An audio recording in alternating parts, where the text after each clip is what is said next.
ഇന്നലെ രാത്രി ചിണ്ടൻകുഞ്ഞ് കറങ്ങാനായിട്ട് പോയി. രാത്രിയല്ല, വൈകുന്നേരം 5:30 എന്നും പുഴയുടെ തീരത്ത് കളിക്കാറുണ്ടല്ലോ. അങ്ങനെ കളിക്കാൻ പോയി. കൊതുകടി സഹിക്കാൻ വയ്യാത്തതുകൊണ്ട് ഞാൻ തിരിച്ചു പോന്നു. വാടാ ഇങ്ങോട്ട് പോരേന്നൊക്കെ വിളിച്ചിട്ട് വന്നില്ല, അവിടെ കളിച്ചുകൊണ്ടേയിരുന്നു. അത് കഴിഞ്ഞ് കുറച്ച് നേരം കഴിഞ്ഞപ്പോഴേക്കും പിന്നെ അവനെ കാണാനില്ല കേട്ടോ. എപ്പോഴും നോക്കി നിൽക്കാൻ പറ്റില്ലല്ലോ, കുറച്ച് ജനലൊക്കെ അടയ്ക്കണം, കാരണം കൊതുക് കാരണം ജനലും അടച്ചപ്പോൾ പിന്നെ അവനെ കണ്ടില്ല. എന്നാലും കുറച്ച് നേരം ചിലപ്പോൾ അങ്ങനെ വരാറുണ്ട്. ഒരു 8 മണിയൊക്കെ ആകുമ്പോൾ പള്ളിയിൽ നിന്നൊക്കെ പോയിട്ട് കറങ്ങിയിട്ട് വരാറുണ്ട്, പക്ഷെ വന്നില്ല. ഇന്നിപ്പോൾ രാവിലെ വന്ന് വിശന്നിട്ട് കുറേ ഭക്ഷണം കഴിച്ചു, വെള്ളമൊക്കെ കുടിച്ചു. വെള്ളം തട്ടിക്കളഞ്ഞ് കുറുമ്പൊക്കെ കാണിച്ചുകൊണ്ടിരിക്കുക കേട്ടോ. പക്ഷെ ആളിപ്പോൾ അത്രയ്ക്കൊരിതില്ല, എപ്പോഴും കറങ്ങാൻ പോണ ചിന്തയാണ്. കാരണം അവൻ വലിയ കുട്ടിയായി തുടങ്ങി. ഇനി നമുക്ക് അവനെ പിടിച്ചാൽ കിട്ടില്ല കേട്ടോ. അവൻ കറങ്ങാനായിട്ട് പോകും, ചിലപ്പോൾ ഇനി വഴിതെറ്റി പോകുമെന്നൊന്നും അറിയില്ല. എൻ്റെ എത്ര പൂച്ചകൾ ഇങ്ങനെ പോയിട്ടുണ്ടെന്നറിയോ. നമ്മളെത്ര സ്നേഹിച്ചാലും അവർക്ക് ചിലപ്പോൾ വഴിതെറ്റിപ്പോയാൽ പിന്നെ തിരിച്ചു വരാൻ പറ്റില്ലല്ലോ. അതുകൊണ്ടുള്ള ഒരു വിഷമമുണ്ട്. പിന്നെ ഞാനും പോകാൻ പോവാണല്ലോ. പിന്നെ എല്ലാവരും പറയും അപ്പോൾ അവനൊരു സർജറി ചെയ്താൽ മതി, അപ്പോൾ പിന്നെ അവൻ പോവില്ല.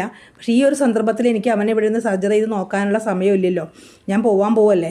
അതല്ല, അങ്ങനെ ചെയ്തിട്ടും പോകുന്ന പൂച്ചകളുണ്ടെന്ന് എന്നോട് കുറേ പേര് പറഞ്ഞു. അവരുടെ പൂച്ചയൊക്കെ അങ്ങനെ വെറുതെ രൂപയൊക്കെ മുടക്കി കഷ്ടപ്പാട് സഹിച്ച് അവൻ വേദനയെ സഹിച്ചിട്ട് അവരിപ്പോഴും എവിടേക്കെങ്കിലുമൊക്കെ പോകുന്നുണ്ട്, ചില സമയത്ത് കാണാനില്ല എന്നൊക്കെ പറഞ്ഞിട്ടുണ്ട്. പിന്നെ നമ്മൾ അങ്ങനെയൊക്കെ ബുദ്ധിമുട്ടിയിട്ടും പിന്നെയും പോവുകയാണെങ്കിൽ അങ്ങനെ ചെയ്തിട്ട് കാര്യമില്ലല്ലോ. ചില പൂച്ചകൾ മാത്രമേ അങ്ങനെ വീട്ടിൽ നിൽക്കുള്ളൂ എന്ന് പറഞ്ഞു. അപ്പോൾ ഇപ്പോൾ ഒരു വല്ലാത്ത വിഷമത്തിലാണത്. ഇന്നിപ്പോൾ രാവിലെ വന്നു, വീണ്ടും പോയി കേട്ടോ കറങ്ങാനായിട്ട്. ഒരു പ്രത്യേക ശബ്ദത്തിൽ കരഞ്ഞുകൊണ്ട് നടക്കുകയാണ്. അതായത് അവൻ വലുതായി എന്നർത്ഥം. അവൻ്റെ ഇണകളെയൊക്കെ അന്വേഷിച്ച് നടക്കേണ്ട പ്രായമായി തുടങ്ങി എന്നാണ് അതിൻ്റെ അർത്ഥം.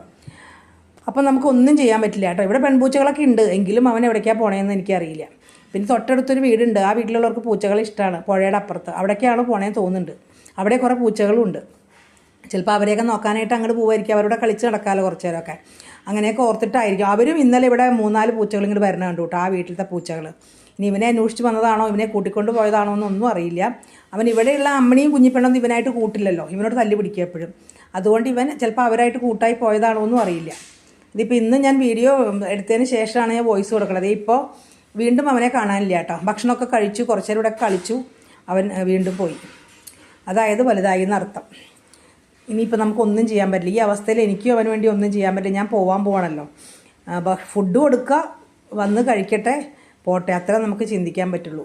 അപ്പോൾ സങ്കടം ഉണ്ടോയെന്ന് ചോദിച്ചാൽ നല്ല സങ്കടമുണ്ട്. ഇത് ഒരുപാട് നാളെ ഞാൻ അനുഭവിക്കുന്ന സങ്കടമാണ് കേട്ടോ. കുറേ പൂച്ചകൾ എൻ്റെ പോയിട്ടുണ്ട്.